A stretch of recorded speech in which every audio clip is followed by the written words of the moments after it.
आइए आपको सीधे लिए चलते हैं। बीजेपी अध्यक्ष जेपी नड्डा बोल रहे हैं। क्या कम हो गई है? अब हेल्दी बेबीज हो रहे हैं, ये ऐसे नहीं हो रहे।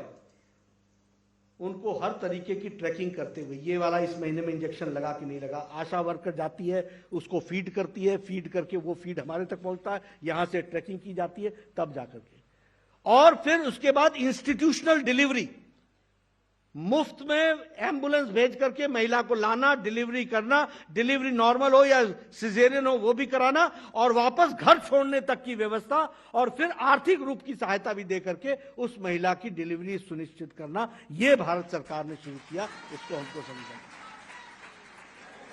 इसलिए महिला सशक्तिकरण का विषय उठाया जाए, हर तरीके के इंटरवेंशन को समझना चाहिए। अभी किसान की बात करते हैं, कभी किसी ने किसान की बात सोची कि किसान को भी उसकी मिट्टी कैसी है इसके बारे में जानकारी दी जाए? सॉइल हेल्थ कार्ड्स, आज 28 करोड़ से ज्यादा सॉइल हेल्थ कार्ड्स डिस्ट्रीब्यूट हो चुके हैं। आप देखिए हमारा किसान कितना सशक्तिकरण, उसको सशक्त हो चुका है। कैसे किया गया होगा? ये सॉइल हेल्थ कार्ड का कॉन्सेप्ट कहां से आया?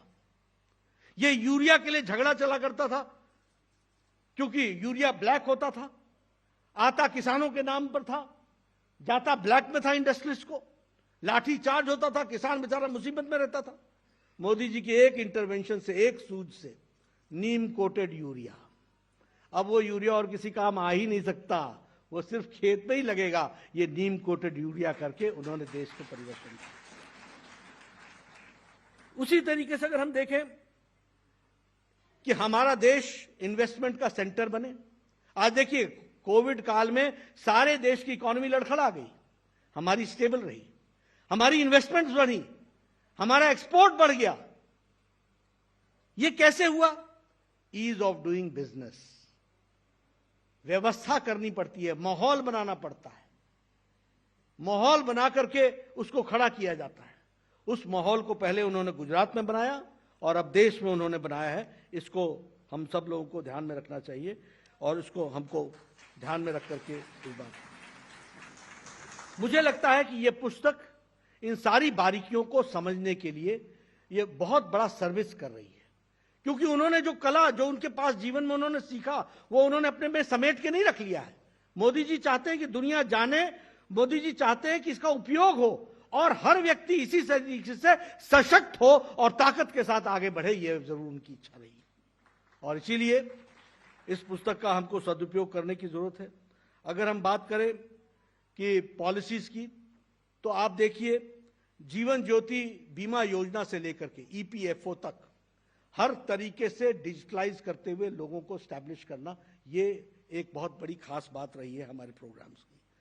मैं आयुष्मान भारत से लेकर के मानधन योजना, यानी किसान को पेंशन लग जाए, एक गरीब व्यक्ति को 60 वर्ष के बाद पेंशन लग जाए और पेंशन लेने के लिए उसको किसी दफ्तर में न जाना पड़े, सीधे उसके अकाउंट में ट्रांसफर हो जाए, ये डिजिटल दुनिया को करने का काम आदरणीय प्रधानमंत्री जी के नेतृत्व में हुआ है। उसी तरीके से प्रधानमंत्री आवास योजना, उज्ज्वला योजना, सौभाग्य योजना, किसान सम्मान निधि, हमारा जनधन योजना, ये सब डिजिटली करके दिया है।